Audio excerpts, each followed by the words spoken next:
ان کے لب رنگی کی نچھاور تھی کہ جس نے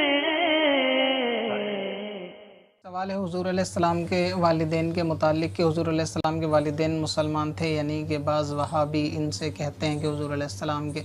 جو والد تھے وہ کافر تھے، اور اس پہ حدیث پاک یہ دلیل میں پیش کرتے ہیں کہ حضور علیہ السلام نے ایک صحابی سے فرمایا کہ میرا باپ اور تیرا باپ دونوں جہنم میں ہیں، تو اس کا کیا مطلب ہے؟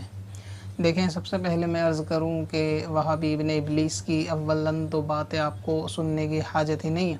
دوسرے ہے کہ سنی علماء کے بیان، تقاریر اور تصانیف آپ کے لیے کافی ہونے چاہیے، اس لیے اعلیٰ حضرت امام اہل سنت نے منع فرمایا کہ نہ ان کی مجلس میں بھی نہ بیٹھا جائے، نہ ان کی باتوں کو سنا جائے، نہ ان کے بیان کو سنا جائے، کہ کیا بات دل میں ایسی گھر کر جائے کہ جس سے ایمان جاتا رہے۔ تو جہاں ایمان کی حفاظت کا معاملہ ہے وہاں مسلمان کو اس بات کا بہت خاص خیال رکھنا چاہیے کہ انٹرنیٹ وغیرہ سے یا لائیو جس طرح ممکن ہو ان کے بیانوں کو بالکل بھی نہ سنا جائے، بلکہ ان کے بیانات کو سننا یہ حرام ہے، دل میں یہ وسوسے پیدا کرنے والی بات ہے۔ یہ جو فرمایا کہ حضور علیہ السلام کے والدین کے متعلق، تو حضور علیہ السلام کے والدین مسلمان ہیں، کافر نہیں ہے معاذ اللہ۔ یہ جو وہابیوں نے حدیث بیان کری ہے کہ حضور علیہ السلام نے فرمایا میرا باپ اور تیرا باپ جہنم میں ہے، یہاں مراد باپ سے چاچا ہیں، یعنی حضرت علی رضی اللہ تعالیٰ عنہ کے والد یہاں مراد ہیں۔ عربی زبان میں کبھی والد چاچا کو بھی یعنی باپ سے تشبیہ دے دی جاتی ہے، باپ کہہ دیا جاتا ہے۔ قرآن پاک کے اندر اس کی مثال موجود ہے، حضرت ابراہیم علیہ السلام کے بارے میں بھی اللہ تعالیٰ نے اسی طریقے کا تذکرہ کیا۔ تو یہاں جو مراد حضور علیہ السلام نے فرمایا کہ میرا باپ، یہاں مراد ابو طالب ہے، یعنی حضور علیہ السلام کے چاچا ہیں، والد نہیں، حضور علیہ السلام کے والد مسلمان ہیں۔ ایک غور کرنے کی بات یہ ہے کہ حضور علیہ السلام کے والد کا نام عبداللہ، یعنی اللہ کا بندہ، یعنی اللہ جس کا نام عبداللہ ہے وہ ایمان والا اگر نہیں ہوگا تو پھر بھلا ایمان والا کون ہوگا؟ اور سب سے اہم بات ہے حضور علیہ السلام نے فرمایا کہ میں پاک نسلوں سے منتخب ہوتا آیا، آگے بڑھتا جو ہے آیا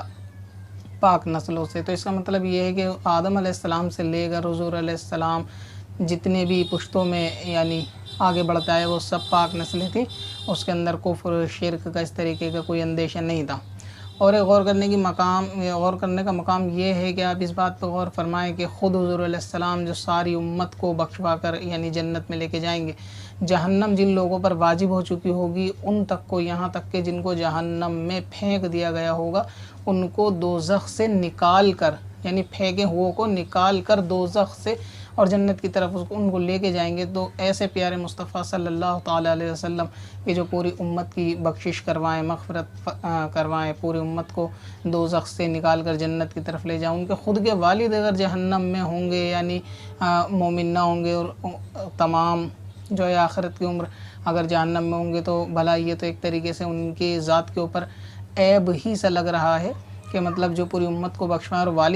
والدین کو نہ بخشوائیں، کتنی عجیب بات ہے۔ تو اس لیے یہ گمان کرنا ہی وسوسہ شیطانی ہے کہ حضور علیہ السلام کے والد جو ہے جنت میں یہ نہیں جائیں گے۔ یہ وہابیوں کا مطلب ایک پیشہ ہے، حضور سے متعلق جتنی چیزیں ان سب کی ایک طریقے سے یعنی ڈیگریڈ کرنا، ان کی توہین کرنا، یہ ان کا ایک پیشہ اور خاص ان کا جو ہے نا مقصد ہے۔ تو چاہے حضور کے والد کی بات ہو، اہل بیت کی بات ہو، یا امام حسن حسین کی بات ہو، یا دیگر صحابہ کی بات، جس کا تعلق حضور علیہ السلام سے ان کی شان کو اکثر گھٹاتے ہی ہیں۔ تو اس لیے آپ کو اس کی ضرورت نہیں ہے کہ آپ وہابیوں کے بیان سنیں کہ کون کیا کہتا ہے، کون کیا نہیں کہتا۔